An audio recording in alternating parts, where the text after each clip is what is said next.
this word right now. It's all about being conscious. It's all about knowing who you are, knowing who your enemy is, because every species on the planet has an enemy. You don't see mice hanging with cats. You understand? Hyenas with lions. Yeah, that's when they fucked it up when Tom and Jerry got cool together. What else do your enemy need to do to show you he's your enemy? Yeah. What else do they need to do, bro? I don't get it. I don't get it. You know. Hey guys, Dabu7, a very important video here. Things are changing rapidly out there. And what we have now is some well-timed releases of information through the mainstream. Now, we've got to look at this for what it is. First off, this is something we've warned about for years. I initially dropped the Beast blockchain video back in 2017, warning where this was going to go when this got on blockchain. You won't be able to hide your money under your mattress. In a safe, you won't be able to hide it at all. They will know every move. So, all of a sudden, throughout everything we've been living through in 2020, they started to take back the coins. They never made no huge announcements saying why. But they said, we're going to take back the coins. It's what started happening everywhere, and they're not giving them back at all. Also, your normal penny right now is worth way more than the 1 cent value on the market than what it's being used for. Not to mention, silver is starting to tick up, and it's going to explode, and when it does, all this currency, all these metals that are floating around out there across the country, copper and silver, they're going to be worth something, and people will be cashing them in to get the value out of it. Well, guess what? Your government's one step ahead of you. They're just going ahead and taking it beforehand before they say anything about it.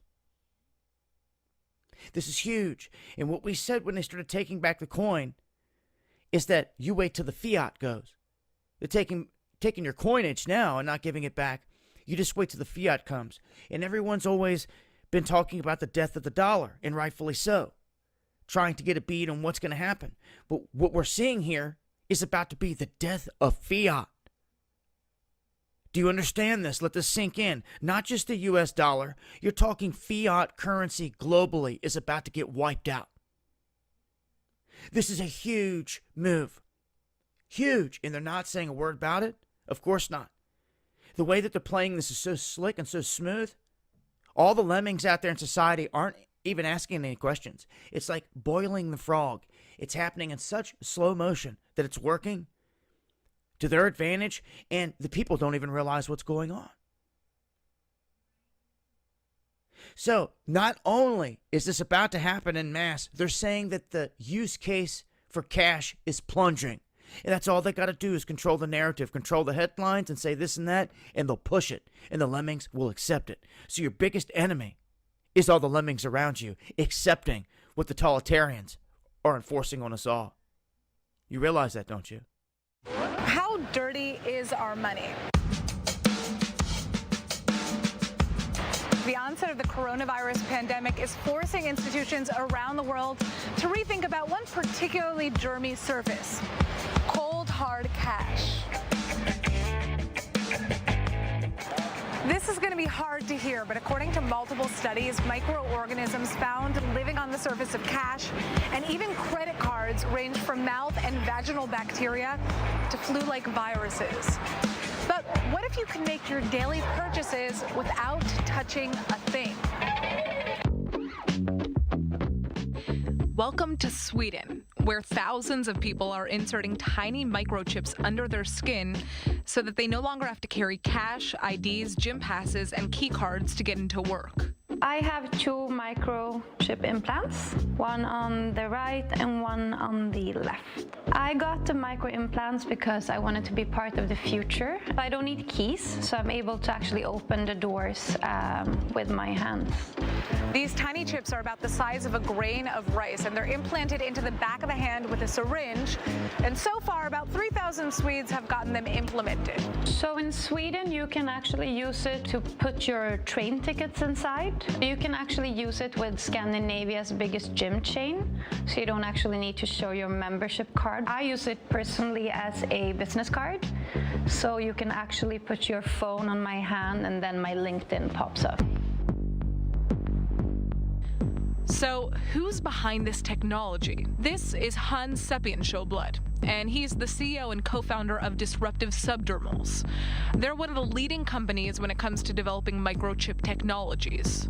I first encountered chip implants for humans almost 10 years ago. I felt that this is a very interesting technology that we could potentially do some awesome things with. So I bought a bunch online, got together a bunch of friends, and we had our first chip implant party.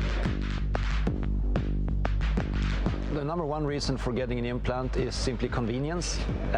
It allows you to eliminate some of the clutter in your life. Implants can also be used for making payments. For example, here at Epicenter in Stockholm, we use our implants in different vending machines, buying snacks and candy and juices whenever we feel like it. Microchips may sound too futuristic for you, but Sweden is expected to be the world's first cashless economy by March of 2023. But now, microchips could be used for more than just convenience. They have the potential to change healthcare and the way governments are handling the coronavirus crisis. I am convinced that smart implants will provide a marvelous value to people who suffer from different health conditions and need to be able to log their vital parameters on a regular basis. It could be body temperature, pulse, blood pressure, and imagine if you could just do that by swiping yourself with a smartphone at any time. For example, the implants that we designed allow people to measure their body temperature. Has some very interesting applications to see how fever is spreading in the population, and I think that we will really need those tools to not least understand the ongoing pandemic, but in particular to be able to spot future pandemics at an early stage. But how safe is your data in a body chip? So I'm not particularly concerned about the hacking dimension of implants, because ultimately the processing of data doesn't happen in the implant. It's simply a sensor platform. All the processing happens in the smartphone. That's where the data is analyzed and where it's packaged and presented. Cybertech experts still cite potential issues with data handling. If data isn't secure, others can access your info. And once it's out there, it's hard to get back. And in some cases, users could even be giving their data away without even realizing it in the terms and conditions that they sign on their smartphones. But with the way technology is headed, we could see a future where microchip implanting becomes the norm. I believe that I'm going to be able to use my microchips to do payments in the future, identification, tickets. In Sweden, every shop, in every kiosk, in public transport, there are always these touch terminals where people either touch their phone or their wallet with a credit card inside. So this means that the infrastructure for making payments also with an implant are already there. The question is, could this Black Mirror type of technology be implemented in other countries?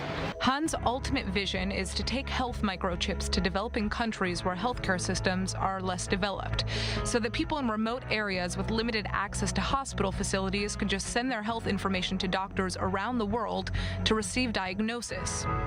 But until that technology is fully developed, would you be willing to get a microchip?